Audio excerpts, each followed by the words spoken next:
The smoke alarm went off at exactly 6:48 p.m. because the lasagna she used to make on Sundays was now my sad attempt at proving I still knew how to exist. I didn't. I was scraping burnt cheese off the oven rack with one hand and holding a photo frame in the other when I heard it, her laugh. No, not in the room. Not through the door. Through my phone speaker. A voicemail she didn't mean to leave. Or maybe she did. With Darcy, it's always hard to tell what's real and what's just rehearsed empathy. Her laugh sounded free. It wasn't for me. There were voices. Glass clinking. Then a man, saying her name like it belonged to him now. Darce, come here, you have to try this. Then more laughter. And I stood there with my knuckles white around the phone, a fork melting in the oven, and a dog staring at me like I had finally cracked for good. I didn't cry. I didn't scream. I just opened the photo frame. Took out the picture of us from Maine. The one with her arms around me at the lighthouse, pretending we weren't already fading. I slid it out, tore it slowly, and tossed the pieces one by one into the lasagna like confetti for a funeral no one showed up to. That's when I realized something. She asked for space, and I, idiot that I am, gave her a clean, safe pause to go find someone new while I kept the oven warm and the bills paid. It didn't start with a fight. It didn't start with suspicion. It started with 7 words, thrown so casually over the coffee maker 3 weeks ago that I almost missed them. I just think we need a break. A break. Like love is a shift at work and she needed a smoke. So I let her pack. I even helped her find the charger for her toothbrush. Told her to take care of herself. She kissed my cheek like a cousin and left in that cardigan I got her last Christmas. The one she wore when she said, "I've never felt more secure with someone." And now she was laughing in another man's kitchen, wearing my promises like clearance rack jewelry. I cleaned the oven. I fed the dog. I deleted our wedding playlist and unsubscribed from the couple's meal kit we never used. I poured a glass of red, sat on the floor, and replied to her message from yesterday that read, "Just need more time. Don't make this harder than it has to be." I typed, "Take all the time you want, Darce. I won't be here when you run out." Then I blocked her number. Didn't even flinch. She called the landline 2 hours later. I didn't pick up. She called again at midnight, and again at 2:14 a.m., and every night after that. That laugh? The one from the voicemail? It still echoes sometimes, usually right before her sobbing voicemails hit my inbox. She wanted time away from me. I gave her forever.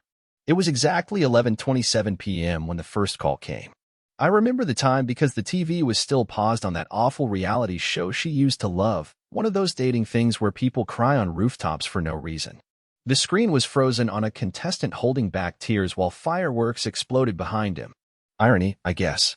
The landline lit up, and for a second, I thought maybe something was wrong. Maybe she had a flat tire. Maybe something happened to her mom. But then I saw the name, Darcy Mobile. It just stared at me. Innocent. Casual. Like it belonged there. Like she still had the right to call me after vanishing into someone else's apartment and laughing like we never existed. I let it ring until the screen went dark. No voicemail. Just silence. The next day, I got 3 messages. The first was just, "Hey." The second, "Can we talk?" And the third, hours later. I didn't mean for it to happen like this. I didn't respond. Instead, I did something I hadn't done in years. I walked through our entire house like it was an exhibit. Touched the things she left behind. Opened her side of the closet, where everything still smelled like her lavender lotion. I found an old birthday card I wrote her 2 years ago tucked into a drawer. "You make the quiet moments feel like home." What a joke. I spent the whole day packing. Not in a rage. Not like some dramatic purge. No, this was methodical. Almost calm. Like I was helping a stranger move out of someone else's life.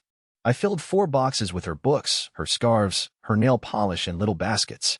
I even wrapped her candle collection in newspapers so nothing would break. I wasn't angry, I was empty. She called again that night. And the next. On the 4th night, she left a voicemail. Her voice was different. Not confident like before. Hesitant. "Lowell. I don't know where to start. I miss you. I thought I needed time, but I feel like I've gone too far. Please, just talk to me. Please." I listened to the whole thing. Once. Then I pressed delete. But here's the thing, her words stayed. They sat in the room like smoke, curling into the corners of everything. I couldn't escape them. I'd walk past the coat rack, and I'd hear her voice again. I'd feed waffles, and there it was. "I miss you." I didn't tell anyone what was happening. Not even Ernie. I knew what he'd say, She made her bed, let her lie in it. And he wouldn't be wrong. But it's not that easy when the bed she made still has your name stitched into the sheets. That weekend, I went back to the hotel. Not to confront her. Not to beg. I just needed proof. Proof that I hadn't imagined it all. That she really was gone. Not just physically, but completely. I parked across the street and waited like some sad detective in a grocery store parking lot. And after a while, there she was, Darcy, stepping out of a car with him. He was taller than me. Of course. He had that confident gait, that swagger that only comes from knowing you're someone else's secret. She kissed him in the parking lot.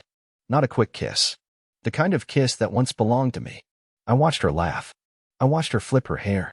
I watched her become a version of herself I hadn't seen in years, reckless, light, free. It was like she'd taken all the weight we carried and handed it to me so she could float. And yet, she still called that night.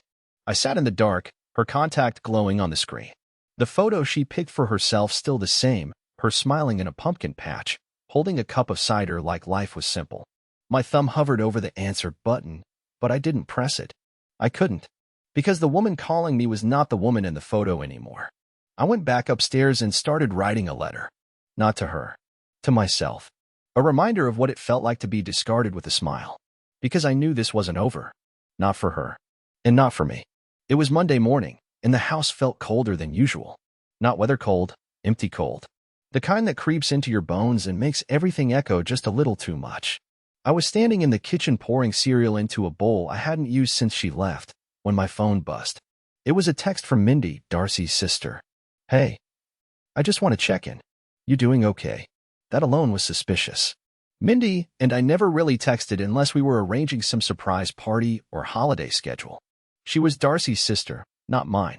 I stared at the message for a good 10 minutes before replying something simple. Trying. She responded within seconds. I didn't know she'd do it like that. I swear. I didn't even have to ask what it was. I called her.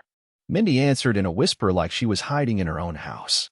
She sounded like someone who had been sitting on a truth so long it started burning holes in her pocket. I thought you knew, she said, before I could say anything. I thought she told you everything. What are you talking about? She hesitated. Then, she didn't just leave for space, Lowell. She moved into his place. That guy. Miles. The one from the dental office. He's got that stupid apartment above the bakery downtown? That's where she's been. I didn't speak. I couldn't. My brain was trying to reconcile the voice I heard in that accidental voicemail with the pieces of our life she'd just left behind like they were Goodwill donations. Miles. The shiny-shoed idiot with nothing in his eyes but smugness. I remembered watching him fumble through a joke at the Christmas party while Darcy laughed just a little too hard. I should have known then. She told me it wasn't serious, Mindy continued. That she just needed time to think without you around. But Lowell, she had a toothbrush there before she even left your house. I felt something heavy rise in my chest, and it wasn't heartbreak. It was embarrassment. Humiliation. I was the fool in the room. The quiet husband holding down the fort while his wife played house 2 blocks away. Mindy said she was sorry. I don't even remember what I said back. I think I thanked her. I always thank people, even when they break me. After the call ended, I sat at the kitchen table for an hour. Waffles jumped up and laid his head in my lap, like he could feel it too. Like he knew the final nail had been driven in. That night, she called again. This time, she left a voicemail. Her voice was unsteady, more forced than ever. Lowell, I keep thinking about the way we used to be. I miss your dumb jokes. I miss how safe I felt with you. Miles, he's not you. And that scares me. I thought I wanted something different, but it doesn't feel real. It feels hollow. I played it twice, then 3 more times. And then I laughed. Not because it was funny, but because the woman who burned our home to the ground was standing in the ashes asking if I still had marshmallows. The next morning, I took action. I cleaned out the entire closet. Not just her stuff, everything. I bagged the wedding photos, the Christmas ornaments, the mug that said, Mrs. Always Right, and even the stupid kitchen sign that read, Live, Laugh, Love. I packed it all into cardboard, slapped a note on top that simply said, Your space is ready, and dropped it off on the porch of Miles' apartment building. I didn't ring the bell. I didn't knock. I just left it there and walked away. She called 4 times that night, then 10 the next. Her messages got longer, more desperate. I made a mistake. I'm not happy. I want to come home. But the thing is, there was no home to return to. She had spent weeks gutting it, piece by piece, while I stood quietly in the doorway, holding my breath and hoping she'd change her mind. And now she missed me? No. What she missed was comfort. What she missed was me doing the hard emotional labor while she ran off with a man who probably doesn't know how she takes her coffee or that she talks in her sleep. She wanted time away from me. I gave her something much better. A world without me in it. The rain hit the windows like it was trying to come in. Not gentle. Not soft. It was the kind of rain that makes everything feel urgent, like it's trying to wash something away. I sat on the couch, wrapped in a blanket I didn't even remember owning, watching the drops race down the glass. I hadn't spoken a word out loud in almost 2 days. Not since I dropped that box off at Miles' place. Then came the knock. Not a light knock. Not a friendly one. It was fast, anxious, repetitive. I didn't even need to look through the peephole. I knew it was her. Darcy. Of course it was her. The rain had soaked her hair flat against her head. She was in that blue coat I once told her made her look like a storm cloud. She laughed and wore it every time it rained after that. Not this time. This time, her arms were crossed, her eyes wild, her mouth moving even before I opened the door. Only I didn't open it. I watched her through the tiny peephole. She looked thinner, nervous, unstable. She knocked again, then rang the bell twice. Then she spoke through the door. Lowell, I know you're in there. I saw the lights on. Please, just talk to me. You can yell at me. You can hate me. I deserve it. But please, don't ignore me.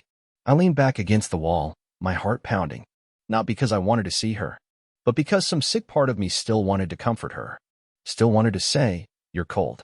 Come inside. But I didn't. Not anymore. She kept talking. I don't even know how it got this far. I thought I needed something different, something exciting, but all I feel now is this hole in my chest. I thought you'd still be here waiting. That's the thing about you, Lowell. You always wait. But you didn't this time. That's when I heard her voice crack. She sank down onto the welcome mat, knees pulled into her chest, rain dripping from her sleeves. I thought maybe she was going to cry. She didn't. She just sat there, like a kid who got locked out of their own house. And I stood there, breathing, shaking. The urge to open that door was overwhelming.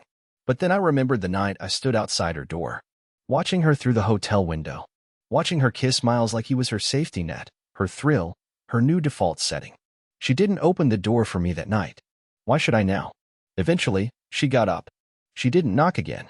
She walked back to her car slowly, glancing back once, just long enough for me to see the look on her face. It wasn't regret. It was disbelief. She genuinely didn't think I had it in me to walk away. That night, she sent a message. I shouldn't have come. I needed to see if you still had space for me. I didn't answer. I muted her number. Not blocked. Just silenced. Let her speak into the void. The same void she left me in when she said, I need space, and disappeared into another man's bed. The next day, Mindy called again. Darcy came by, she said, voice cautious. I know. She knocked on my door. She's not doing well. She says you've gone cold. Good. There was a pause. Then Mindy said something I didn't expect. She told me what really happened that night. The night she left. I said nothing. Let the silence do the asking. She didn't go to Miles right away. She went to her mother's, sat in the driveway for 2 hours. She says she was trying to decide if she could go through with it, that she was hoping you'd chase her. I laughed. Out loud. Actually laughed. She waited to see if I'd chase her? She didn't know what she wanted, Lowell. She panicked. No, Mindy. She didn't panic. She planned. She left. She lied. And then she came back when the other guy didn't pan out. Mindy didn't argue. She just said, I thought you should know. And that's what made it worse. Because knowing didn't change a damn thing. Knowing didn't make her voice less shaky in that voicemail. It didn't undo the kisses she gave to someone else while I slept alone. She wasn't mine anymore. She was never really mine to begin with. She was just waiting to leave. And now that I finally let her go, she was trying to claw her way back into a version of me that doesn't exist anymore. The version of me who opens the door? He's gone. She made sure of that. I didn't hear from her for 3 days after the rain. 3 days of eerie calm where the silence made me more suspicious than the voicemails ever did. And just when I started to think maybe she'd finally accepted it, finally understood that the door wouldn't open anymore, that's when the letter arrived. Not a text. Not a call. A handwritten letter in a tan envelope, slipped under my front door like some ghost from the past still trying to crawl back inside. It wasn't long. Just 4 lines, written in that looping, careful script I used to love. Lowell, I know you won't open the door. So here's mine. I'll be at Ricci's this Friday at 6 p.m. If you want to hear the truth, I'll be waiting. No, love, Darcy. No apology. No begging. Just that. At first, I threw it on the counter like it meant nothing. Like I didn't immediately read it again 10 minutes later. And again, an hour after that. The words rattled around in my skull the way her absence once had. She wanted a conversation. A final one. Maybe. Or maybe she just wanted to see if she still had strings left to pull. I didn't respond. But I did show up. Ricci's is this overpriced Italian place we went to every anniversary for the first 5 years. The kind of place where the menus don't have dollar signs and the waiters pour the water like they're performing heart surgery. I hadn't stepped foot in there since we'd stopped pretending things were romantic. That was 3 anniversaries ago. We'd ordered takeout and ate it on opposite sides of the couch with waffles between us like a referee. I showed up at 5:58. She was already there. She looked different. Not bad. Just smaller. Like the wind had taken something from her. She wasn't wearing makeup, and her hair was tied up in a way that used to make her self-conscious. She didn't smile when she saw me. Just motioned to the chair across from her like this was a business meeting. I didn't think you'd come, she said. I almost didn't. I'm glad you did. I didn't say anything. Just stared at the tablecloth, which had a tiny wine stain in the corner. Fitting. I need to tell you something, she started. And I'm not asking you to forgive me. I can't carry it by myself anymore. I nodded once. That was all she needed. I didn't just leave because I was confused, Lowell. I left because I'd already decided. I told myself I was doing it the right way by asking for space, but the truth is, I'd been building that exit for months. I had a suitcase under the bed. I had a separate checking account. I even found a studio apartment listing before I ever spoke to Miles. That hit like a cold slap. Not because I hadn't suspected it, but because she said it like she was confessing to cheating on a diet. Casual. Shameful. But distant. Miles wasn't some spontaneous thing, she continued. He wasn't even the first. There were 2 others. Little things. Emotional. Texts. Drinks after work. They made me feel. I don't know. Seen. Wanted. You were always so safe. I swallowed hard. The safe line stung more than the cheating. Like being dependable was some sin. I know that sounds cruel, she added. But you deserve to know. I didn't fall into Miles. I walked straight into him. And when it got boring, which it did, I thought maybe I could just walk back. There it was. The full confession. No tears. No dramatics. Just honesty laid out like a puzzle she didn't feel like solving anymore. Why now? I asked. Why tell me this now? She looked down at her hands. Because you finally did what I never expected you to do. You walked away. You didn't chase me. You didn't beg. You didn't blow up. You just vanished. And that scared me. Because I realized the part of you I thought would always be there was gone. I leaned back in my chair. Let the words soak in. And then I told her the part she didn't know. I didn't vanish, Darcy. I died. That version of me you walked away from? You killed him.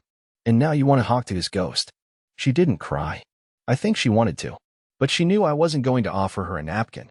She asked if I'd ever consider trying again. I asked her if she'd consider setting herself on fire and expecting the house she burned to welcome her back with open arms. She left first. Paid the bill, too. One last power move, maybe. Or guilt. Or both. I stayed for a bit longer. Ordered a whiskey. Let it sit untouched. That night, she called. I watched the screen flash. And then I muted it. She wanted the truth. I gave her mine. She didn't like the ending. I was in the middle of reorganizing the hallway closet, something I only started doing because I convinced myself the chaos outside wouldn't get in if the towels were folded right, when I heard the front door creak open. Not knock. Not a key. Just open. At first, I thought I'd forgotten to lock it, which would have been odd since I'd developed a near ritual around securing every point of entry lately. But when I peeked around the corner, I froze. Darcy. Soaking wet from the drizzle outside. Eyes locked on mine like nothing had changed. Like this wasn't a stranger walking into a life she abandoned. She didn't say anything. Just closed the door gently behind her and stood there, dripping onto the rug she picked out 2 years ago. The rug I'd almost thrown out last week but couldn't bring myself to. What are you doing? I asked, voice low and sharper than I intended.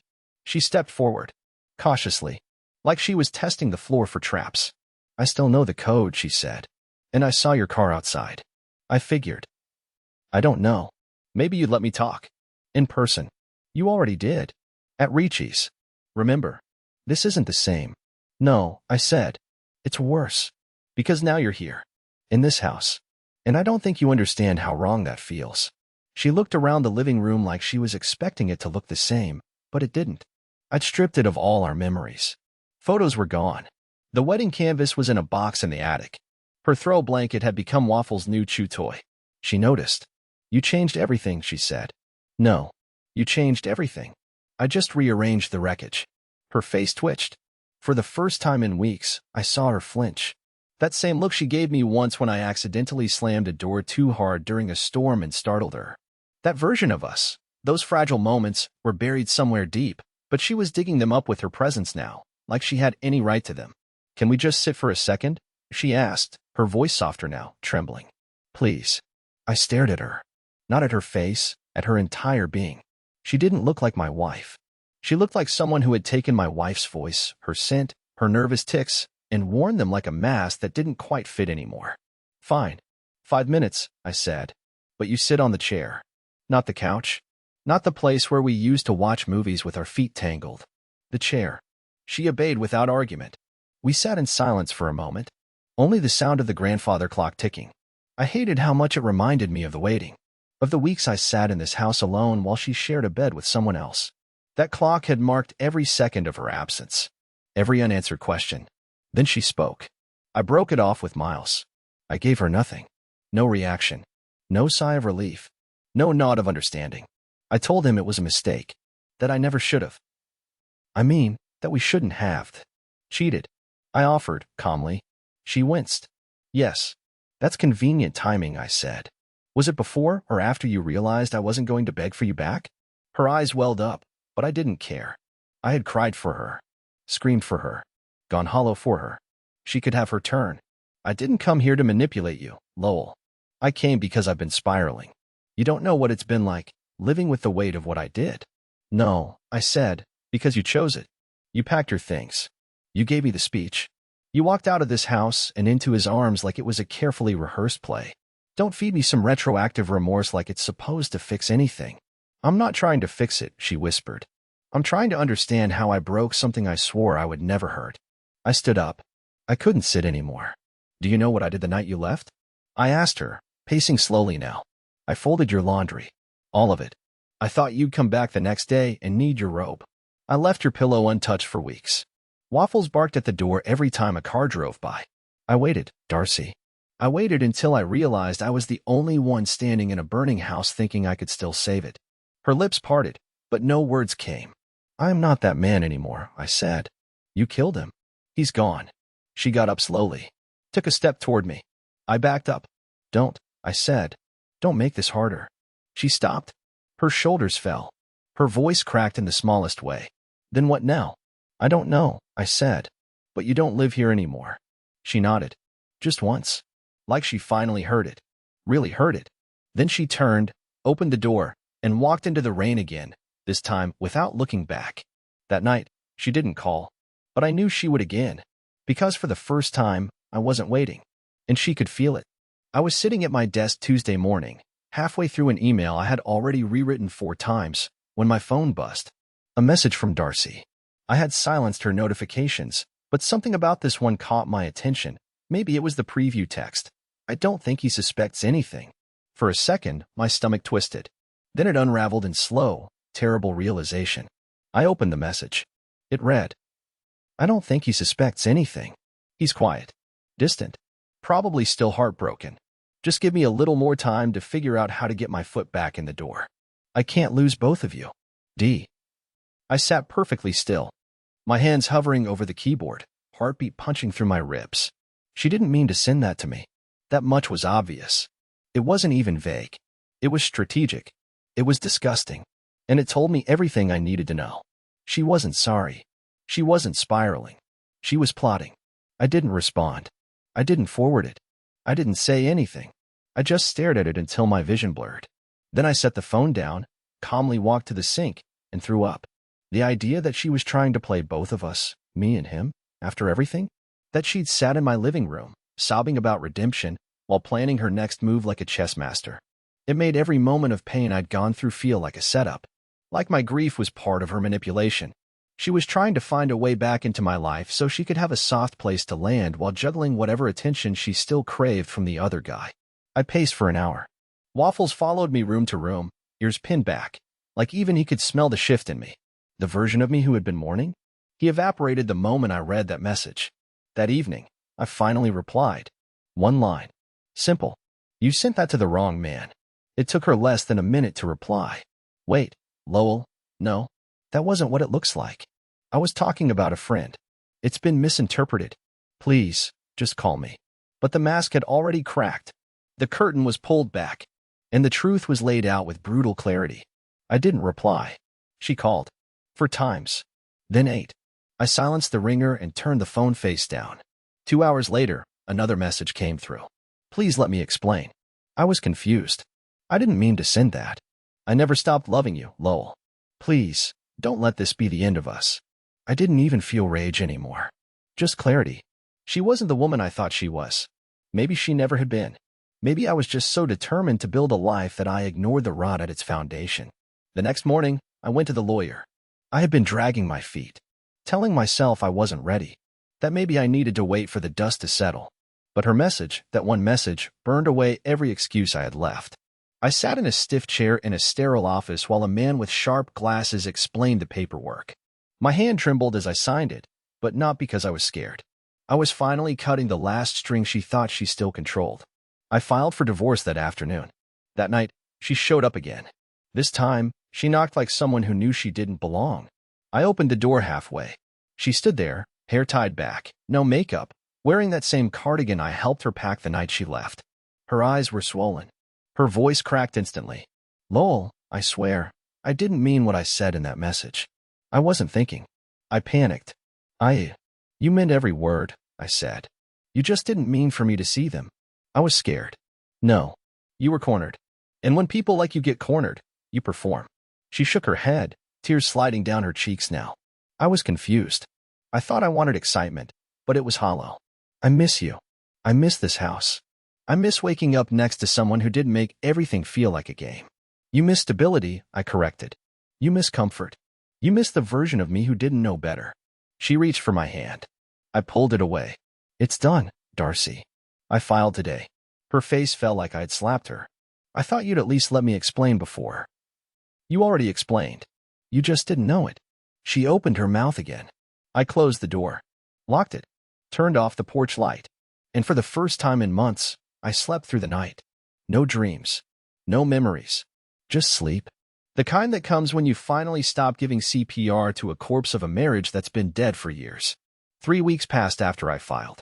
No more surprise visits. No more late-night messages. No more voicemails laced with tears and second thoughts. The silence was so sudden, so complete, it almost felt eerie at first. But then, it started to feel good. Clean. Like I could finally hear my own thoughts again without her voice trying to rewrite them. I kept waiting for some final twist. A confrontation. A dramatic letter. Something cinematic. But none of it came. I think she finally realized that whatever strings she thought she had on me, she'd snapped them all. And I didn't miss the tension. I didn't miss the confusion. I didn't even miss her. What I did start to miss, unexpectedly, was myself. The version of me from before all of this. The guy who made corny breakfast jokes to the dog. Who sang to himself while folding laundry. Who went for walks not to escape the house, but because the sun felt good. I hadn't seen that man in a long time. He was buried under the weight of trying to fix something that didn't want to be saved. So I started small. I took Waffles to the lake one morning, brought a thermos of coffee and sat on the dock with my feet in the water. I didn't think about her. I didn't replay the past. I just listened to the birds and felt the breeze and realized, for the first time in forever, I wasn't waiting for anything. The following weekend, I accepted an invite to a neighborhood bonfire. The kind I always used to say no to because Darcy wasn't really into that sort of thing. I stood around with people I'd barely spoken to in years, and guess what? I laughed. Like, really laughed. Someone told a joke, and I actually doubled over with tears in my eyes, and for a split second I felt young again. Free. One night, I got a letter in the mail. No return address. I knew it was from her the moment I saw the handwriting. It was pages long, confessions, regrets, memories, and something that almost sounded like a goodbye. I didn't read all of it, just the last line. I hope one day you'll remember me kindly. And you know what? I think I will. Not because she deserves it, but because I do. I'm not carrying that bitterness anymore. Not dragging her betrayal behind me like an anchor. It happened. It broke me. And then it remade me. I'm not the man she left behind. I'm the man who survived being left behind. And that man? He's doing just fine. The papers came through 2 days ago. The marriage is legally over. So I poured a drink, sat on the back porch with waffles at my feet, watched the sun go down and felt, for the first time in a very long time, something I thought I'd forgotten. Peace. She wanted time away from me. I gave her forever. And in doing so, I gave myself back to me. The end.